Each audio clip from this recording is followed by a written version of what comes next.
Alright, boys and girls, today we are going to Egypt.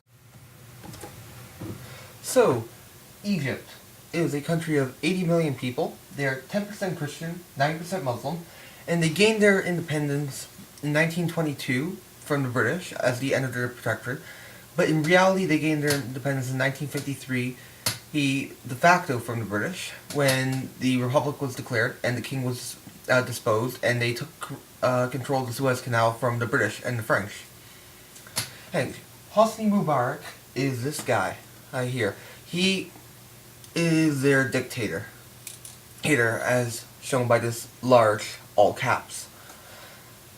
He is probably one of the most brutal dictators in Egypt's history, and probably throughout all of Africa and the Middle East.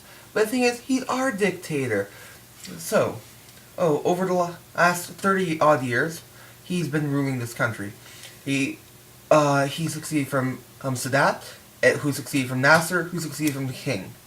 So essentially, it's just been one long line of army dictators who have been ruling.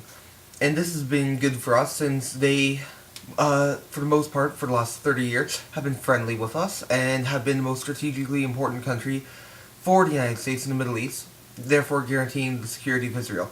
This is the stuff you need to know. On the other hand, they have a constitution, but it's been in constant emergency law for the last, their entire history. And that means that all the rights in it are suspended, and it's because of this one part. So essentially, they can arrest political prisoners, hold them without charge, large executions, army control, martial law, curfews, anything they want to do. Because of this. Now, the Egyptian people right now are protesting for emergency law to be ended. If emergency law is ended, that means the end of Mubarak. What does the end of Mubarak mean for us? Well, two things. One, a nice, moderate, democratic government that could possibly be friendly. On the other hand, we could have the army come back in and we'll just have a cycle of this again. And the last possible option is a radical Islamic government like the one in Iran that came in 1979.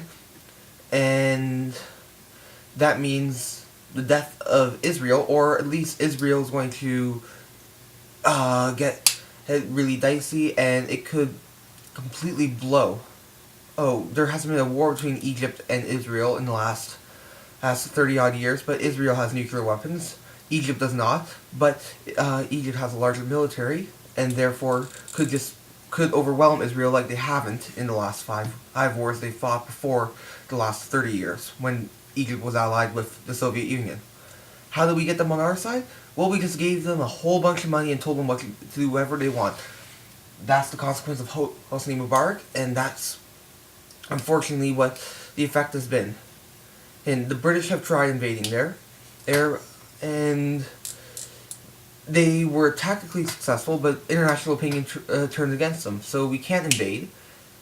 The only thing we can do is possibly support a government change, and we have to hope for the best. Because if Israel goes, that's the West's biggest ally in the Middle East, and that means the game's over. So you should pay attention to this.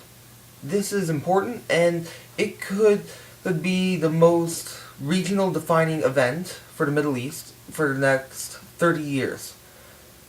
And if we don't end up on the right side of this, and when I say we, always I mean Western society, then we could end up with one of the most powerful countries in the Middle East being unstable, and now we have stabilized Iran. Saudi Arabia could be destabilized, and there goes our source of oil, and there goes your little lifestyle. So, pay attention, and just calm down, though.